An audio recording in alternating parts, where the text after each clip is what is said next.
भिवंडी की आपातकालीन व्यवस्था इस वक्त बुरी तरह चरमराई हुई है। मानसून में दो बड़ी घटनाओं के बावजूद पालिका की आपदा शाखा पूरी तरीके से निष्क्रिय रही। विभाग के प्रमुख शाकिब खरबे को अचानक हटाकर चार्ज दमकल प्रमुख राजेश पवार को सौंपा गया, जो अब तक ऑफिस नहीं पहुंचे। न अधिकारी न तैयारी। ऐसे में नागरिकों की सुरक्षा पर सवाल उठना लाजमी है। आयुक्त अनमोल सागर से अब कड़ी कार्रवाई की मांग हो रही है। भिवंडी के कुरैशी नगर में बिजली चोरी का गंभीर मामला सामने आया है। दो लोगों ने मीटर बॉक्स को बाईपास कर सीधे कनेक्शन से बिजली ली, जिससे टोरेंट पावर को 1,08,000 रुपए का नुकसान हुआ। आरोपियों ने 4,405 यूनिट बिजली अवैध रूप से इस्तेमाल की। शांतिनगर पुलिस ने बिजली अधिनियम की धारा 135 के तहत मामला दर्ज किया है। जांच सहायक पुलिस निरीक्षण अरुण घोलप कर रहे हैं।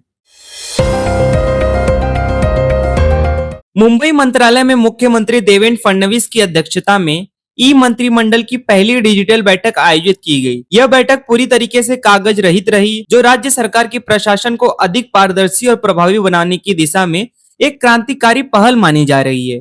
यह उपक्रम मुख्यमंत्री के 100 दिनी कार्यक्रम और डिजिटल इंडिया अभियान के तहत शुरू किया गया था। इस सिस्टम से अब कैबिनेट की बैठक का आयोजन, दस्तावेजों की तलाश, फैसले की अमलावली और निगरानी और कुछ एक ही डिजिटल प्लेटफॉर्म पर किया जा सकेगा। इस मौके पर उप मुख्यमंत्री एकनाथ शिंदे, अजित पवार समेत कई मंत्री मौजूद रहे। सरकार का दावा है कि इससे नागरिकों तक सेवाएं तेज और पारदर्शी तरीके से पहुंचेंगी। भिवंडी के धामंकर नाका स्थित मनपा स्कूल क्रमांक 30 में 150 बच्चों को रेनकोट, ड्रेस और जूते वितरित किए गए। यह सराहनीय कार्य की पहल पूर्व नगर सेवक संतोष एम शेट्टी द्वारा की गई। मजदूर बत्तियों से आने वाले इन बच्चों के लिए अब संतोष शेट्टी कंप्यूटर लैब भी बनवाने जा रहे हैं, ताकि इन बच्चों को क्लासेस के लिए बाहर पैसे खर्च न करने पड़े। इन कार्य की इलाके में जमकर सराहना हो रही है। भिवंडी के आईजीएम उप जिला अस्पताल को जिला अस्पताल का दर्जा दिलाने के लिए सांसद बाल्या मामा यानी सुरेश मात्रे ने की बड़ी पहल। उन्होंने केंद्रीय स्वास्थ्य मंत्री जेपी नड्डा से मिलकर यह मुद्दा संसद में उठाया, जिसके बाद 28 मई को स्वास्थ्य मंत्रालय से सकारात्मक जवाब मिला। अब जल्द ही जांच की प्रक्रिया शुरू होगी। बाल्या मामा ने अधिकारियों संग बैठक कर रूपांतरण की पूरी तैयारी करने के निर्देश दिए हैं। नवी मुंबई के कई इलाकों में अवैध शराब बिक्री पर पुलिस ने कार्रवाई तेज कर दी है। घनसोली, तुरबे, उल्वे और खोपर खेरनी में छापेमारी कर देसी और विदेशी शराब जब्त की गई। राबाले पुलिस ने 16,000 तो तुरबे एमआईडीसी पुलिस ने 1,800 रुपए की शराब जब्त की। वहीं कोपर खैरने में बिना लाइसेंस शराब बेचने पर गीता वाइन्स के मैनेजर और ग्राहक पर केस दर्ज हुआ है। एक जगह तो विदेशी शराब बरामद की गई है। अवैध कारोबार पर अब सख्ती की मांग बढ़ रही है। थाने के मराठी पुस्तक संग्रहालय में पठन संस्कृति को बढ़ावा देने की पहल रंग लाने लगी है। इस साल जनवरी से मई तक 321 नए सदस्य पंजीकृत हुए, जबकि पिछले साल पूरे साल में 341 सदस्य ही जुड़े थे।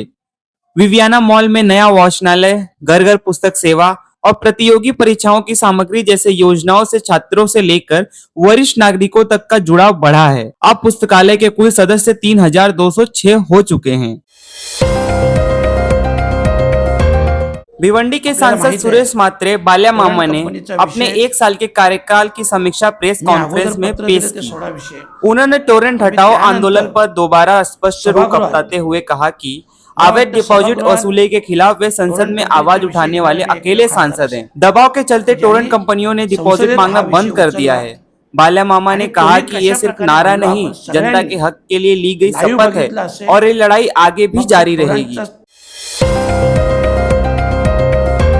भिवंडी पूर्व के विधायक रईस शेख ने सार्वजनिक उपक्रम समिति के साथ नवी मुंबई एयरपोर्ट स्थल का दौरा किया। इस दौरान सिडको द्वारा चल रहे निर्माण कार्य की समीक्षा की गई और प्रगति, चुनौतियों व समय सीमा को लेकर चर्चा भी हुई। विधायक रईस शेख ने पारदर्शिता और समय पर प्रोजेक्ट पूरा करने की प्रतिबद्धता भी जताई है।